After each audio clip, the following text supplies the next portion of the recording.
Benvenuti al nuovo appuntamento con Sardegna Impresa Talk, il canale tematico dell'assessorato regionale all'industria dedicato a chi fa o vuole fare impresa. Un canale, il nostro, che ospita grandi tematiche. Oggi parliamo di turismo, parliamo di Sardegna come destinazione turistica a 360 gradi, una destinazione da godere e da vivere tutto l'anno e quindi non soltanto balneare. Ne parliamo vi presento gli ospiti, Ramona Cherchi, benvenuta, General Manager del settore alberghiero e componente del Consiglio Direttivo di Federalberghi Gallura, benvenuta e grazie. Grazie a voi per avermi invitato, buongiorno. E siamo in collegamento con Maurizio Battelli, lo saluto, associazione Extra, perché parleremo anche di Extra Alberghiero. Benvenuto Battelli.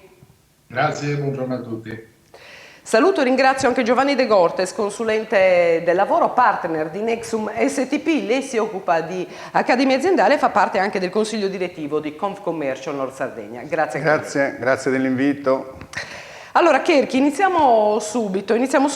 da lei perché i dati relativi alla stagione balneare appena trascorsa ci danno dei numeri importanti, ci dicono che la Sardegna nel 2022 è stata gettonata e scelta da milioni di turisti che arrivavano dall'Italia, dall'Europa, un po' da tutto il mondo, superando anche i dati del 2019. Si pone sempre però il problema che conosciamo da anni, ovvero come trasformare la destinazione turistica balneare, perché questo è in questo momento, anche se la stagione si è leggermente allungata, invece una destinazione turistica da vivere tutto l'anno. Quali sono gli impegni e le strategie che si possono mettere in campo? Allora, intanto secondo me è importante sottolineare che i numeri realizzati in Sardegna sono i numeri realizzati un po' in tutte le mete ambite per quanto riguarda il prodotto balneare, quindi non abbiamo un fenomeno Sardegna. Abbiamo quello che si può chiamare il revenge travel, cioè una sorta di turismo di rivalsa.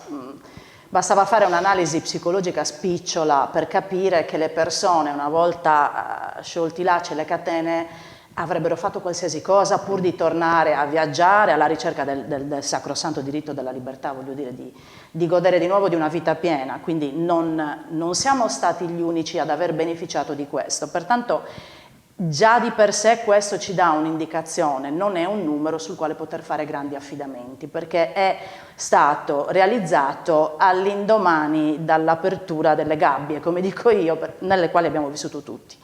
Questa è la prima cosa da sottolineare. La seconda cosa da sottolineare è che le persone fortunatamente viaggiano per molteplici motivi, non solo ed esclusivamente per il balneare. Motivi o prodotti, o ancora meglio esperienze da vivere.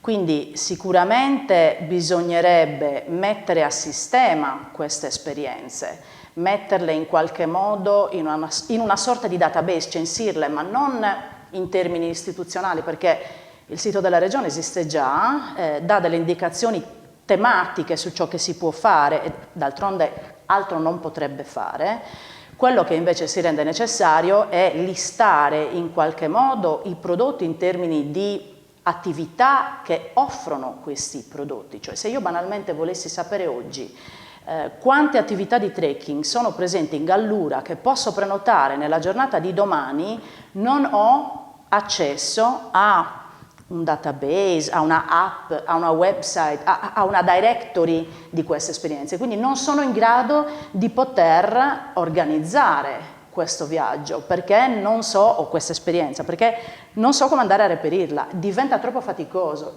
La necessità è quella di avere fondamentalmente un ufficio di marketing territoriale che preveda la commestione tra pubblico e privato, perché sono legate assolutamente a filo doppio e che collaborino assieme però in un atteggiamento totalmente imprenditoriale, con modi e tempi imprenditoriali, con un budget, con degli obiettivi da raggiungere e con un sales and marketing plan che indica la strada per raggiungerli.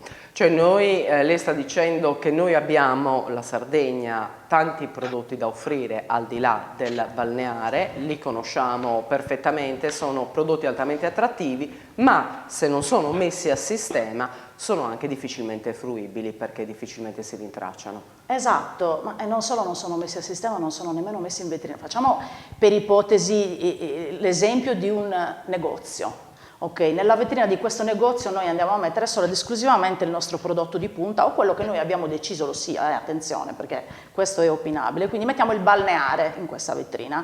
Poi tutti gli altri prodotti, quelli relativi all'enogastronomia, al turismo attivo, spirituale, folcloristico, culturale, religioso, li lasciamo in magazzino, pieni di polvere e dentro degli scaffali assolutamente inaccessibili. Quindi io che sono il cliente che entro in questo negozio, non ho modo di vedere questi prodotti, vedo solo ed esclusivamente il balneare. Dunque penso che il negozio sia monotematico e monoprodotto e non mi verrebbe mai in mente di andare a chiedere qualcosa che non mi viene offerta. Cioè c'è un discorso che è abbastanza semplice nel business, no? La domanda e l'offerta devono incontrarsi e l'una non può esistere senza l'altra, ma se io non lo offro questo prodotto perché non lo metto a sistema, non lo metto in vetrina, non lo racconto a nessuno per esprimermi con termini semplici, come fanno gli altri a sapere che abbiamo una infinità di percorsi di trekking in Sardegna, attività peraltro che non si svolge in estate, perché insomma anche per un discorso di temperature, ma che si svolge tutto l'anno, ben volentieri. Battelli, vengo da lei e le porto sul vassoio d'argento la domanda posta dalla Ramona Cherchi. Come fanno a sapere che ci sono così tanti prodotti se non sono messi a sistema e se non sono messi in vetrina? Come fate voi che vi occupate dell'extra alberghiero ad attirare i turisti? Peraltro i numeri dell'extra alberghiero sono importanti, lei adesso ce lo dirà e magari le chiedo anche di presentare l'associazione. Allora, sì, grazie. Intanto presento l'associazione. L'associazione è un'associazione nata oramai da 4 anni, anzi forse 4 anni sono l'ultimo periodo proprio attivo, da quando abbiamo iniziato a organizzare un evento in Sardegna sul settore dell'extraalberghiero. Abbiamo organizzato il Salone Nazionale dell'Extraalberghiero.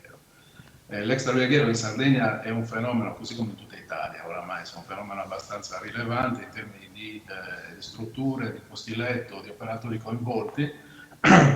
È un settore che, devo dire, quest'anno è andato molto bene, nel senso che i numeri di fatturato prodotti in Sardegna sono oramai numeri rilevanti, con un incremento dal punto di vista del fatturato diciamo, rispetto al 2019 di un più 26%. Sì, le chiedo anche alla regia di mandare in onda il grafico che riguarda proprio questo incremento del fatturato in modo da poterne godere anche qua in studio.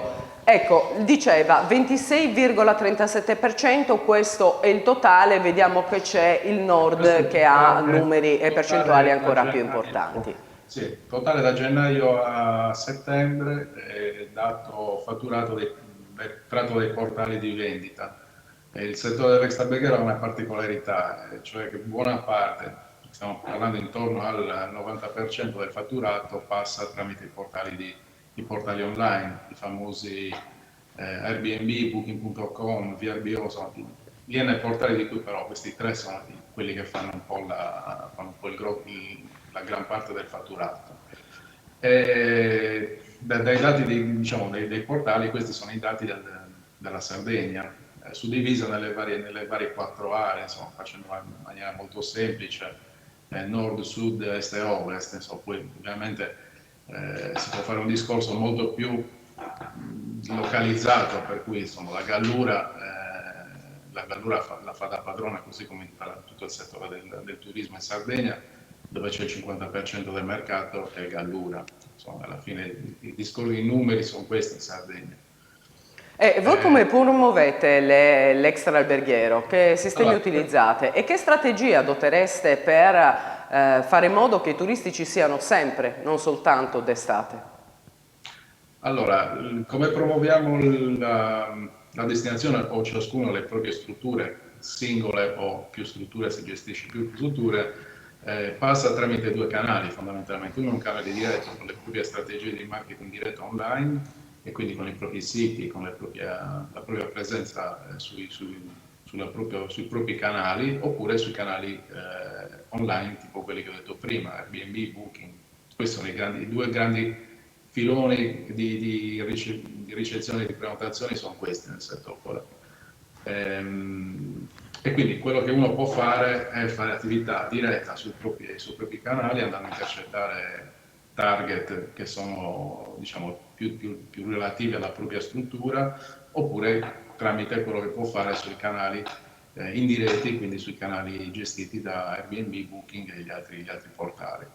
Da questo punto di vista sono sicuramente molto d'accordo con quello che diceva Ramona Cherchi, cioè avere una struttura che a livello regionale facesse attività di marketing sulle varie tipologie di prodotto turistico, soprattutto sui canali online. Allora, se noi avessimo una struttura che gestisce il marketing della Sardegna, il marketing del brand online, facendo delle azioni promozionali sui canali digitali, su cui almeno per il nostro settore, per il settore dell'extrabrighiera, su cui passa buona parte dell'attività, sicuramente sarebbe un'attività interessante se andassi a cercare tutti quelli che sono interessati a fare trekking nei periodi aprile, maggio, giugno, settembre, ottobre, ma non solo quelli, sui canali, diciamo, dei turisti del settore dell'enogastronomia, del settore dello sport attivo, di cui il trekking è uno dei tanti,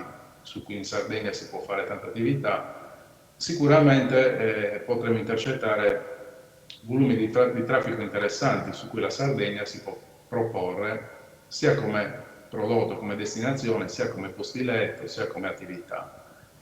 Questa è una delle cose che oggi, devo dire, non viene fatto, perlomeno viene fatta dai privati, alcuni portali, alcune strutture che fanno questo tipo di attività, che magari sono molto specialisti su determinate tipologie di target di turismo, vedi turismo attivo, vedi enogastronomia, però stiamo parlando di poche cose. Tutta l'altra parte, ahimè, è gestita in maniera tendenzialmente dall'esterno, quindi sono i grandi portali che magari muovono e spostano direttrici di traffico.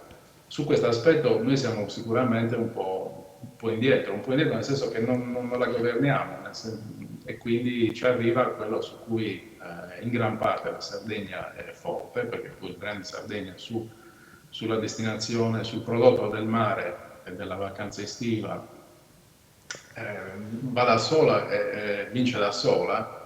Non abbiamo bisogno di grossa promozione. Quello che mi chiedo, lo chiedo a lei, ma lo chiedo in particolar modo a lei, Giovanni De Gortes, mettere a sistema, mettere in vetrine, quindi creare una strategia di marketing complessa potrebbe anche aiutare a risolvere l'annoso problema della carenza di maestranze della quale si parla ogni volta che ci si avvicina nuovamente alla stagione. L'abbiamo vissuto 3 anni fa, l'anno scorso, quest'anno si è riproposto.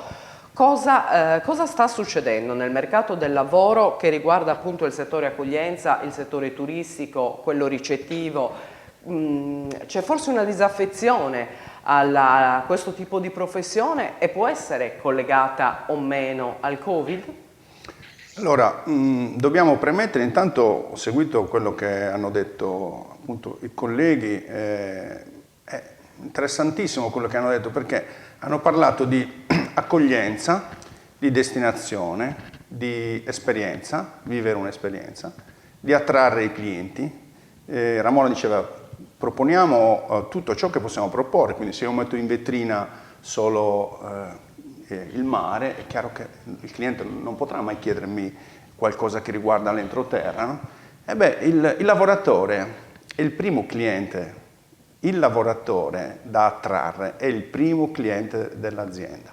Quindi immaginate un lavoratore che durante il Covid ha riflettuto a livello mondiale sul cosa mi dava la mia azienda per cui lavoravo e probabilmente ha fatto le stesse riflessioni del cliente che trovava solo il mare, quindi probabilmente ha pensato l'azienda mi dà la retribuzione, ma posso avere qualcosa in più? Quindi che cosa è successo a livello mondiale? Quindi il fenomeno innanzitutto è di carattere mondiale, è iniziato nel 2020 negli Stati Uniti con le Great Resignation, le grandi dimissioni, le dimissioni di massa.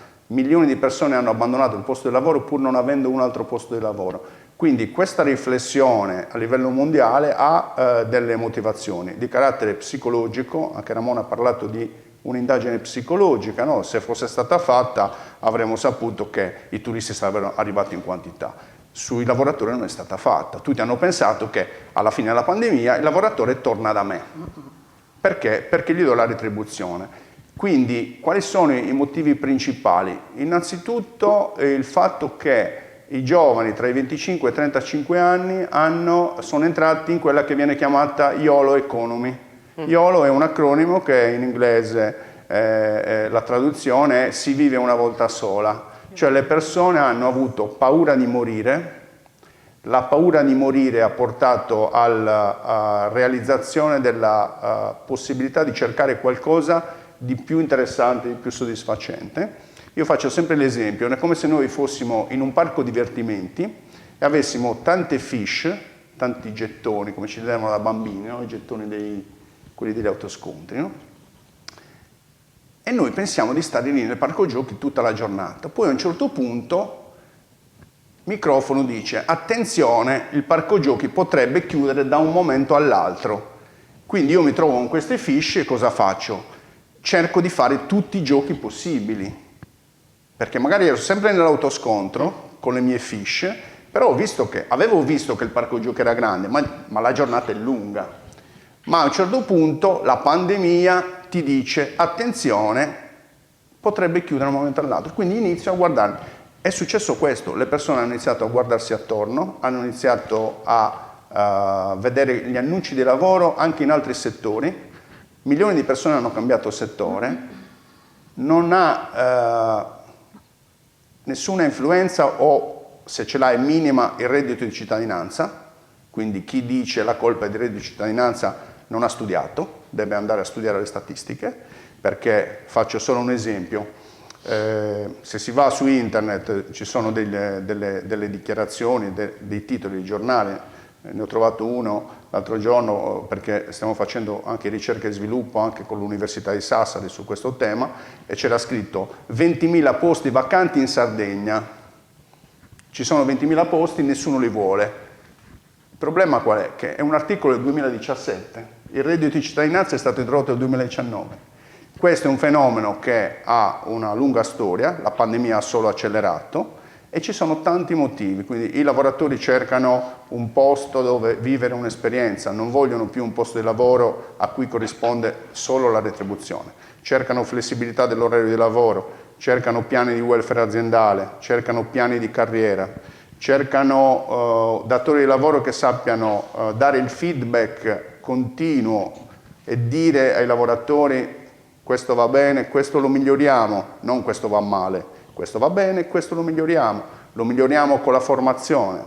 Quindi cercano meritocrazia, cercano possibilità, laddove è possibile, di lavorare in smart working. Quindi ci sono tanti fenomeni che hanno contribuito a questo. Mi sembra un po' di percepire, Battelli, vengo da lei, che è come se in questo momento ci fosse il lavoratore al centro e le imprese che offrono lavoro, posti di lavoro che ruotano attorno e poi il lavoratore che sceglie. Battelli, voi avete avuto un problema nell'extra alberghiero relativo all'avere delle maestranze specializzate, quindi dei professionisti del settore? Allora, devo dire che il settore dell'extralberghiero ha avuto meno questo problema, se non altro per il fatto che gran parte del settore è formato diciamo, dai proprietari di case che affittano la propria casa ai turisti e tendenzialmente sono persone che hanno magari un'altra attività, non lo fanno come attività imprenditoriale. Il settore dell'extralberghiero in Sardegna ha una quantità di strutture, di codici IUN, di codici del registro dell'extralberghiero, sono circa 20.000 strutture e di queste 15.000 sono locazioni, sono persone che hanno una seconda casa e che si affittano. Certo. Di questo mondo poi c'è una parte un po' più, diciamo, molto più ristretta, che è molto più imprenditoriale, quindi chi fa property manager, chi gestisce residence, diciamo, strutture un po' più importanti e che quindi ha una struttura imprenditoriale che chiaramente ha avuto anche in questo caso il problema delle maestranze, di trovare personale per la stagione, però direi che sicuramente rispetto al settore alberghiero il problema è stato inferiore. molto inferiore. Sì. E allora, settore alberghiero. Ramona Cherchi, vengo da lei. Settore alberghiero invece questo problema l'ha sentito vivo sulla pelle sia quest'anno che anche l'anno passato. Cosa pensa di quanto ha detto De Cortes? Sono assolutamente d'accordo. È un fenomeno che è iniziato anni fa, si è poi palesato, consolidato, esploso, diciamo, dopo un momento di privazione e di paura, perché tutti abbiamo preso atto della delicatezza di questa vita che diamo un po' per scontata. E non è un caso se le dimissioni o comunque la difficoltà afferisce alcuni specifici reparti, che sono quelli nei quali si lavora, ahimè, di più.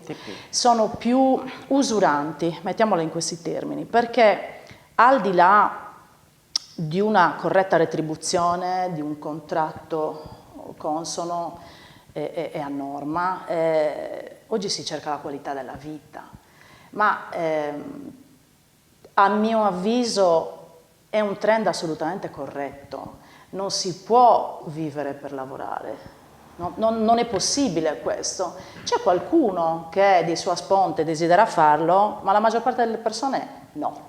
Quindi intanto il luogo di lavoro deve diventare un posto nel quale si possono realmente coltivare le piante e farle sbocciare. Per coltivare servono tante cose, non serve soltanto uno stipendio, un contratto, serve la motivazione, serve farli rinnamorare, perché c'è stato un disinnamoramento globale dell'hospitality, perché da molti viene visto come un posto dove ti massacrano di ore per uno stipendio che suddiviso per le ore che fai non ne vale la candela. E tutto questo mentre la vita scorre, e magari perdo il compleanno di mia figlia, e il battesimo della figlia di mia cugina. Sono riflessioni più e anche che l'elemento legittime. della stagionalità non è poi un fattore che porta il lavoratore a cercare quel tipo di professione, magari si orienta su altre che invece gli danno una stabilità differente. Sì, assolutamente, questo senza ombra di dubbio, però ormai sono talmente stufi che anche quando offri l'estensione di contratto non l'accettano poi così ben volentieri, non la vedono come un qualcosa di positivo come magari poteva succedere in passato.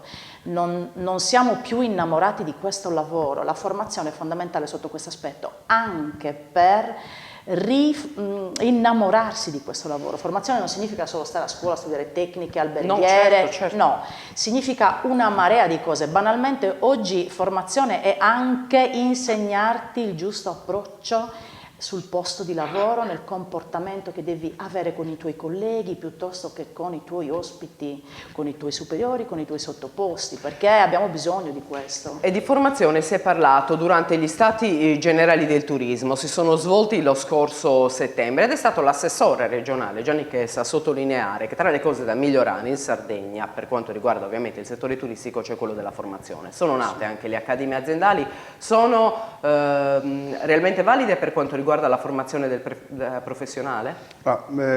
Sicuramente ti riferisci all'ultimo bando della Regione Sardegna che tra l'altro è stato prorogato fino al 18 di novembre, quindi è molto interessante per chi ci ascolta approfondire sul sito della Regione la possibilità di partecipare a questo bando. Dicevamo prima, tu dicevi giustamente, il lavoratore sta al centro e le aziende ruotano, un po' come Galileo e Copernico, no? Che appunto quando hanno scoperto e hanno detto al mondo guardate che la Terra non è al centro dell'universo, ma al centro dell'universo c'è tanto e poi la Terra che ruota attorno al Sole, gli imprenditori oggi sono come quel pugile che ha preso 2 schiaffoni e sono in un angolo e stanno cercando di capire che cosa è successo, perché erano abituati a mettere l'annuncio, arrivavano i curriculum e poi vediamo un po' se ti assumo. Okay. Quindi oggi è cambiato totalmente, è una legge di mercato, c'è più offerta rispetto alla domanda di lavoro, quindi il lavoratore è la parte forte e quindi cosa fa? Si toglie i sassolini dalle scarpe di situazioni che ha vissuto e quindi è quasi un ammutinamento silenzioso, no? Quasi una vendetta se vogliamo in alcuni aspetti, è brutto dirlo, però c'è questo sentimento soprattutto tra i giovani. La formazione può essere una soluzione, perché adesso noi abbiamo parlato di problemi, però parlando di soluzioni, che cosa si può fare? Assolutamente formare i ragazzi giovani, ma anche i meno giovani, durante il periodo invernale, autunnale e primavera. Quindi tu hai un posto di lavoro, continui ad averlo anche in altri mesi dell'anno, ma facciamo la formazione, in questo caso agevolata dalla Regione Sardegna. Altre cose, si potrebbero fare dei gemellaggi con le regioni in cui si vive la stagione invernale, quindi io, datore di lavoro, mi impegno e te lo comunico, come diceva prima Ramona, te lo dico, lo metto in vetrina, mi impegno non solo a formarti, ma a creare un'occasione di lavoro magari in montagna, fai 4 mesi in Trentino, ti formi, poi torni a fare la stagione. Quindi anche la formazione è uno degli strumenti interessanti, insieme anche a tanti altri strumenti che abbiamo detto prima, la fidelizzazione, il welfare, preoccuparsi di quello che il lavoratore sente, un'analisi del clima aziendale costante, uno sportello aperto dove parlare con qualcuno, perché se parlo solo col mio capo, e il mio capo non è uno che mi dà ascolto, io devo avere un altro canale aperto, devo parlare con una seconda persona, con una terza persona, oppure sondaggi anche anonimi per il clima aziendale. E se la formazione, ho lasciato per ultimo il collegamento, ma certamente non è l'ultimo in merito all'importanza, se la formazione è uno dei tasselli da sistemare per rendere l'offerta perfetta, certamente c'è anche quello dei trasporti, perché turismo e trasporti sono indissolubilmente legati. Ramona Cherchi, sul sito Brand Sardinia, io ho girato un po' nel blog e ho letto qualcosa di memoria storica. È nato prima l'uovo o la gallina? Lei chiede, parlando appunto di turismo e di trasporti, ovvero i turisti non vengono in Sardegna nei periodi di cosiddetta bassa stagione perché non ci sono i collegamenti o mancano i collegamenti perché i turisti non hanno nulla da fare durante i mesi o poco da fare o poco gli viene proposto magari nella maniera sbagliata nei mesi che non sono appunto quelli di bassa stagione. Lei l'ha capito se è nato prima l'uovo o la gallina? Se rispondessi di sì potrei sembrare arrogante e quindi non risponderò così. Preferisco ragionare su questa domanda e dare una risposta declinata in modo razionale. A me fa un po' sorridere quando sento la solita nenia del i turisti non vengono perché non ci sono i voli. Dunque, intanto bisogna chiarire che le compagnie aeree non sono delle onlus, no? Non lavorano su progetti filantropici, questo mi sembra evidente, fanno business, quindi devono guadagnare.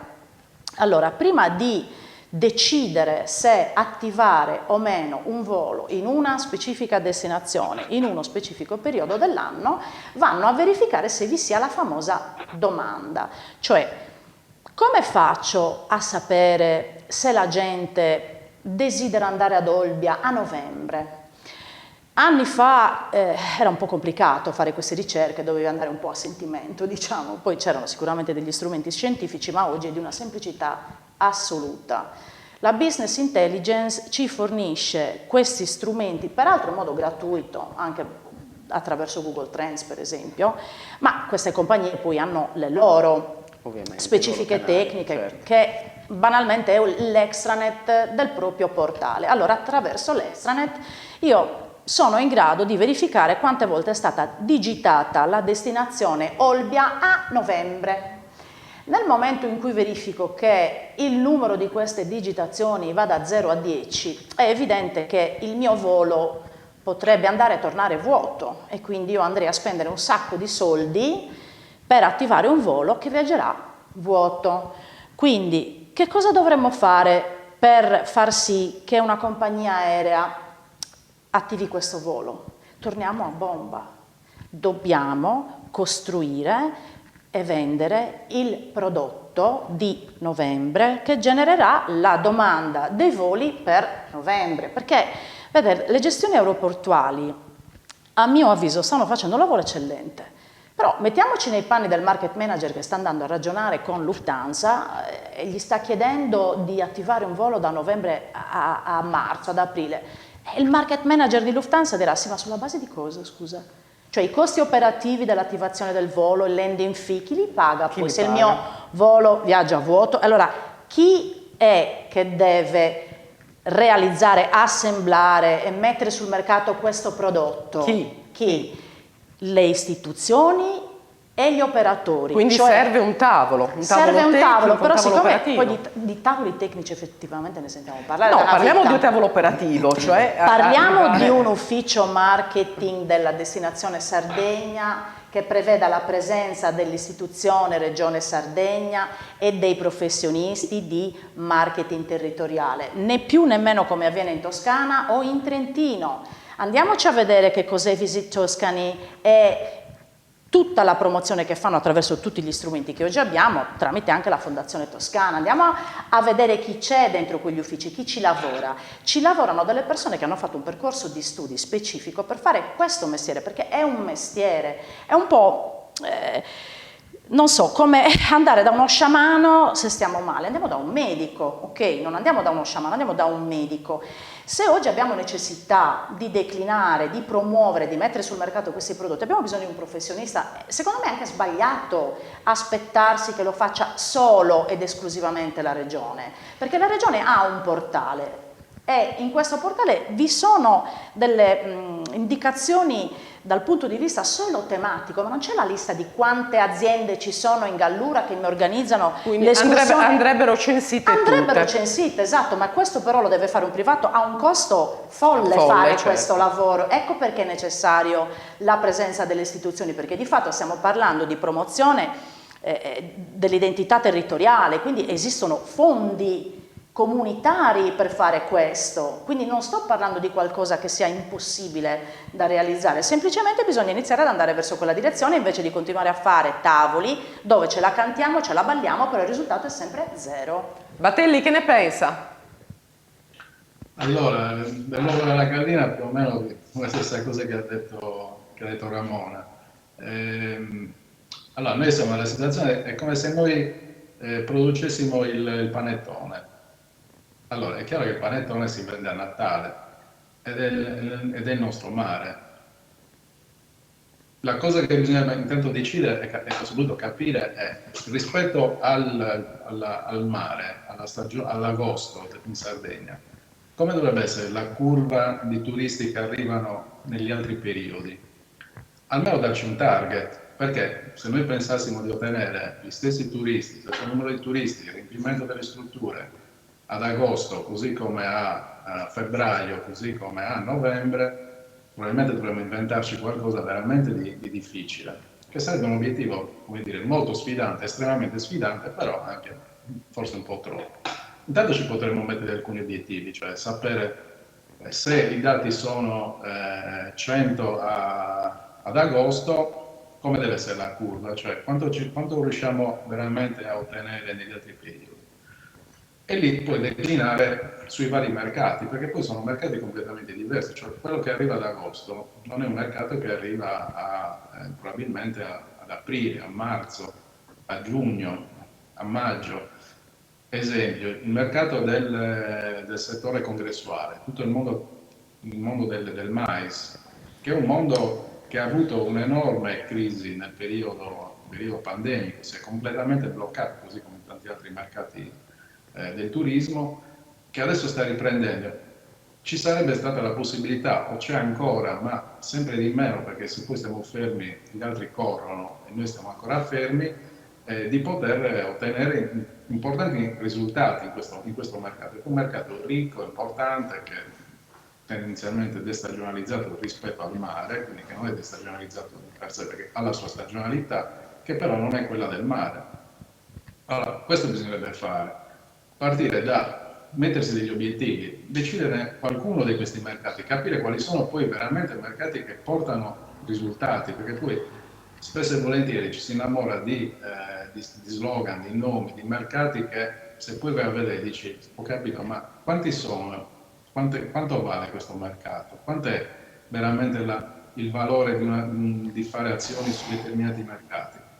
Poi vai a vedere alla fine della fiera quanto non sono magari estremamente importanti, magari se ne lasciano da parte altri.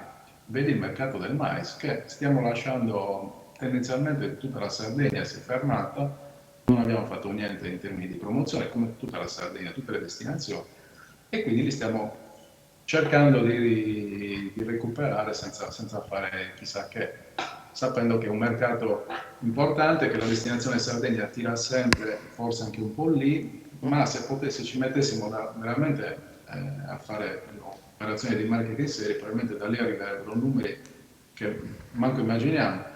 Qualcosa è stato fatto nel mondo dello sport, perché diamo a Cesare quel che è di Cesare. Il mondo dello sport è un altro mercato interessante, degli eventi sportivi, che è un mercato che rispetto al periodo del mare ha una sua stagionalità diversa da quella del mare, e quindi va bene, ma così come c'è quello, così come c'è il mare, sicuramente ce ne sono altri, sempre più di nicchia, sono quelli che però vanno costruiti e vanno messi uno dopo l'altro per fare in modo che la curva, che oggi è una curva da panettone, cioè che a Natale si vende moltissimo, in un altro periodo non si sa cosa si fa, incomincia ad essere un po' più piatta, sempre col periodo estivo, che tendenzialmente direi che è quello per adesso il nostro mondo, su cui siamo forti, su cui siamo riconosciuti a livello internazionale, su cui c'è un forte posizionamento di brand.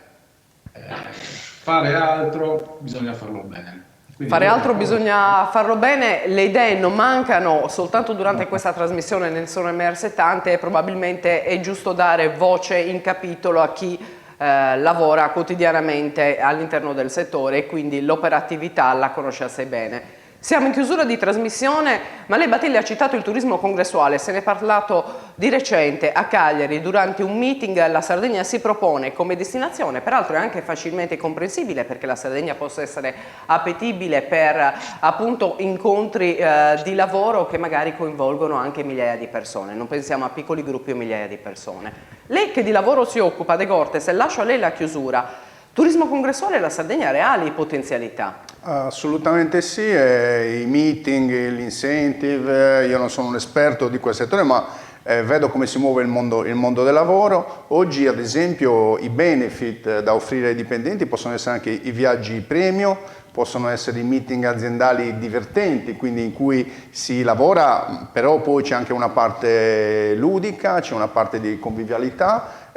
Ci sono multinazionali che noleggiano delle navi da crociera, mettono su 3.000 dipendenti e fanno dei giri pazzeschi. Ma la Sardegna è una nave da crociera ferma sul Mediterraneo, uno dei posti più belli al mondo, e noi non riusciamo qua a mettere migliaia di persone delle multinazionali. Chi ha le capacità come loro, come le istituzioni, deve assolutamente pensare che questo tipo di benefit per i dipendenti e dirigenti è un mercato incredibile e può essere sfruttato anche in periodi di bassa stagione. Sì, sono percentuali importanti, come sono percentuali importanti quelli che riguardano tutto il turismo congressuale, sia che sia utilizzato come viaggio premio per i dipendenti che invece come appuntamento di incontro lavorativo per chi appunto svolge questo tipo di lavoro e quindi magari lo svolge in diverse città non solo d'Italia ma anche d'Europa, ha necessità, ci sono multinazionali, questo lo fanno, non dico quotidianamente, ma ce ne siamo vicini, che hanno necessità appunto di convogliare tutta la forza lavoro in un'unica location per cercare di fare quel famoso brainstorming. Ecco, magari, ne dico una, potrebbe essere un'idea, fare uno scambio con i vettori per dirgli mettici gli aerei, anche se non guadagni, ti daremo delle location per fare l'incentive ai tuoi dipendenti Lufthansa. Cioè bisogna trovare anche soluzioni nuove, perché altrimenti se andiamo sulle strade già battute le soluzioni non le troviamo, perché se non le abbiamo trovate fino ad oggi difficilmente le troveremo seguendo sempre quei ragionamenti. Però sono cose che richiedono un tavolo, ma di professionisti anche, non solo di politici, mi passi il termine, poi mi diranno qualcosa come hanno detto a Galileo di abiurare, io lo farò perché tengo famiglia, però è così, bisogna anche coinvolgere i professionisti che conoscono i problemi e magari hanno qualche idea da portare. E questa è una trasmissione che si basa sempre sul dover essere propositivi, quindi le polemiche ci stanno perché i problemi li viviamo, la Regione Sardegna è la prima ad evidenziarli anche durante gli incontri che sono stati fatti, ma certo è che i problemi si risolvono se si mettono sul piatto poi delle soluzioni. Sardegna Impresa Talk finisce qui, ringrazio i miei ospiti, Ramona Cherchi, Maurizio Battelli in collegamento e Giovanni De Gortes, e ovviamente ringrazio voi pubblico e vi do appuntamento alla prossima puntata di questo talk. Grazie e arrivederci.